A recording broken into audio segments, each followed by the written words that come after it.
Hi everyone! Welcome back to my vlog. Today, galing kami ng grocery at papakita ko sa inyo ang usually binibili namin kung nag-grocery kami. And so for today's grocery, namili kami ng mga kailangan like fruits. So may nakita kami yung si Bunso, gusto niya ng mango. So, this is $1.88 each. Kaya bumili ako ng tatlo para lang masatisfy ang craving. So, $1.88. So, magkano yan sa Philippine peso? Kayo na lang ang magkwenta. Tapos, itong avocado, $3 something yata. Hindi ko matandaan kung magkano exact price? Parang $3.49 or $3.99? $3.69. Tapos, Gala apple, which is $1.99 a pound. Ayan. Bumili ako ng 4 na peraso. So, hindi sila naggugulay, kaya at least pumawi man lang sa fruits. Oh, did you say that, Mama? And then, bakit maingay ka, anak? And then, last time na nag-grocery kami, I remember buying saran wrap at foil. Pero, hindi ko mahanap. So, baka naiwan sa cart. O kaya, bumili na naman ako ng bago. Ayan. Saran wrap at foil. I need it. Bumili ako ng egg. Ay, maubos na yung egg. Parang ilang piraso na lang. So, this is 18 eggs. These are 18 eggs. So, $7.99 isang box. Mas mura sa Costco, but since we went to a different grocery store, no choice. Bumili na lang ako kasi pupunta pa dun. Less hassle. Tapos, syempre, chima-chima. It's a Korean chips, which is $1.99 each. Don't forget my boba. I'm not sure kung natikman ko na ito. No, you haven't. Pero baka meron pa. And then, bumili din ako ng yogurt. Dahil tuwing gabi, kumakain ako ng yogurt bago matulog. This is healthy. Sabi nila mas healthy pa daw ito kaysa drinking milk. So, yogurt is much better. I don't know if it's true, but someone told me. So, this one is, bali, $6.99 po siya, isang pack. Gusto ko sana yung Greek yogurt, pero yung 4 na mas maliliit dito na tub, although mas maliit, pero mas wide, pero I think mas marami pa rin ang laman na isang ganito. So, parang sale yung Greek yogurt na $2.88. Tapos, pag kinuwenta ko yung 12 pieces, bumibili ako ng 3 pack na 4 each for ang tab niya. So, parang $8 something. O, dito na ako sa $6.99. Mas mura ng $2. Siguro, almost $2. And then, ayan, di na sila naka-wait sa sasakyan. Of course, ang pilitin ng sariling atin, ang Filipino chips. Yan. Clover! Simut sarap. And then, ito, nagdidebate kami. 5 ang laman. Grabe, $8.99 na siya. Why don't we just buy a French fry? Sa ibang store, I think sa Chinese store, $7.99 yata. Pero $1 lang naman ang difference. Yes, Mom. $1 is $2. So, sabi ko yung isa na lang, yung Nongshim. Pero ito ang mas gusto niya ni Lara. So, and ni Ate Aidinel. So, ito I ended up buying this one. We ended up taking this. And then, some bananas. Ito, bananas. Yan, bananas which is 55 cents a pound. So, baka binayaran ko mga almost $3 for this, which is okay na rin. And then, some cassava, fresh cassava, dahil gusto kong gumawa ng cassava cake. Ayan. And then, mga cereals. Ayan, dalawang ganito. Which is, 5 588 each. 588 each siya. So, yung sa Costco, parang dalawa, 2-pack, parang $10.99. So, mas mura ng mga, maybe almost $1. Eh, hindi naman na kami nag-Costco. Tapos, eto, nakikrave ako dito. So, I decided to buy. Matagal ko na gusto kong bumili. Sale. $5.99. So, this is oatmeal crisp almond. I think medyo matamis to.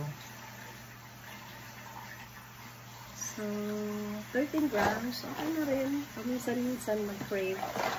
So, ayun. Tapos, ano pa ba? Meron pa akong nilagay ko na sa fridge. Pero, yun. Bali, bumili ako ng dalawang milk bag na 3. Bali, sa isang bag, may 3 pack ng milk. Pakita ko sa inyo. Wait lang, wait. Have dinner, it's not even 6 yet. So, ito po yung milk na binili ko. Dalawang ganito ang binili ko. So, $5.99 each. Yung dalawa, bali, 11 something. $11.98. So, 3 po ang laman niya. Ito ang laman. Pakita ko sa inyo. Ayan. Ayan. Tapos, meron kami parang picture. Doon namin nilalagay. So, just insert the milk bag. Open the tip. Tapos, ibubuhos lang na ganyan. So, ayan. Dalawang ganito na supot para sa mga bata. Paminsan-minsan, nag-milk din ako. Magagawa ako ng matcha milk. And then, I also bought this one, raspberry, which is $4.99, and this one is on sale for $3.88. Yan. Check the expiration Para date. healthy. And also, pumili ako ng dalawang ganito, silk and tofu, kasi nagkikrave ako ng taho. I bought the smooth one, nakasulat smooth, pero hindi siya ganun ka-smooth. And most of the vlog na nakita ko sa YouTube, silken. So, baka mas okay ito, baka mas malambot pa.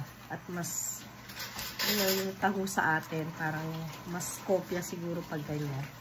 Bumili uli ako, dalawa niya. $2.99 isa. Please. Makakain ng taho kahit paminsan-minsan. So, tapos ito, yung anak ko na mahilig sa bubble milk tea. Ayan, binili niya itong matcha. Meron naman kaming matcha powder, pero I don't know why she has to buy this. Before, this is only, magkano anak? Mommy, the price stayed the same for that one. $169. No, O, Mommy. yung ibang flavor, yung taro, tsaka yung brown sugar, dati daw $1. 59? 69. Ngayon, doble, $3.69 na. So, grabe, ganun sabi ng mga anak ko, Mami, inflation. Kaya, ayan. So, wala pa, hindi pa kasama dito ang mga karne, gulay. Bali, nagastos ko parang $100 and $107 and cents. So, ganun na kamahal talaga ang mga bilihin. Kaya, Welcome to the economy. kung ano na lang ang kailangan talaga, importante, yun na lang ang bibilhin. Like But then when fruits, they're buying boba and chips. paminsan-minsan, bibili syempre ng mga pag mag-trade ka lang. Pero, sa totoo lang, yung mga kailangan na lang needs sa grocery, wala nang iba yung mga pang-baking. Excuse. Dati nung COVID, yan kung ano-ano mga binibili ko, mga pang-bake, pang-sushi. But now, Yung ano na lang. Siguro paminsan-minsan na lang. Contemplation. Ano na, dahil sa sobrang mahal na talaga ng bilihin. Kaya, bumili na lang ng importante, mga healthy, like yan, yogurt. Parang nagdi-disagree yung isa doon sa sulok. Parang ginaganon ako. Anyway, this is just some part of our grocery because parang last week nag-grocery na rin kami ng karne and then mga gulay. Anyan pa, hindi pa naluluto. May mga broccoli pa akong nabili. So, sa susunod naman, papakita ko sa inyo yung iba pang gino-grocery namin. Kaya, thank you so much for watching and I hope nag-enjoy kayo. This is our life in Canada and yung mga nagdanais na pumunta rito, wag ma-discourage. Kung yung iba nagsasabi na bumabalik na sa Pinas kami, hindi naman. Gusto pa rin namin dito. Because you came here before inflation. Because we have our kids here. So, tsaka kung gusto namang umuwi sa Pilipinas, magbakasyon, 1 month, ganun. Or 1.5 months. Pero, andito na ang mga anak, mahirap nang umuwi, naiwan sila dahil mga bata pa. They're still in elementary. At siguro kahit na may family na sila, mas lalong hindi ka uuwi dahil syempre, hopefully, in God's time, they will have their own family, yung mga apo naman. Syempre, mananabik ka rin na makita ang mga apo. Kaya yung mga iba na nagsasabing hindi maganda ang buhay sa Canada, siguro hindi lang nila gusto, hindi It's para not the sa best, kanila. but it's still fine. Ganun din ako. Minsan, lalo na pag winter, noon nung dalaga ako, parang naiiyak ako na, bakit ako nandito, lamig-lamig. Naiisip ko noon yun. Pero ngayon, ganun talaga. You have to deal with the weather. Kahit sa Pilipinas din, pag mainit or may bagyo, mga La Nina. So, same lang din. Nasa sayo yan kung paano ka mag-cope. At syempre, magdasal palagi for good health at maging maayos ang buhay mo, maka-adapt ka sa tulong ng prayers at ng mga kaibigan at pamilya mo na nandito na. So, salamat po. Thank you for watching. And please, huwag niyong kalimutang mag-subscribe, mag-like, at mag-comment para madagdagan po ang aking subscriber. At salamat sa mga nag-subscribe na noon. And thank you. And I hope na you will continue watching my videos. Thank you. Have a good day. Bye.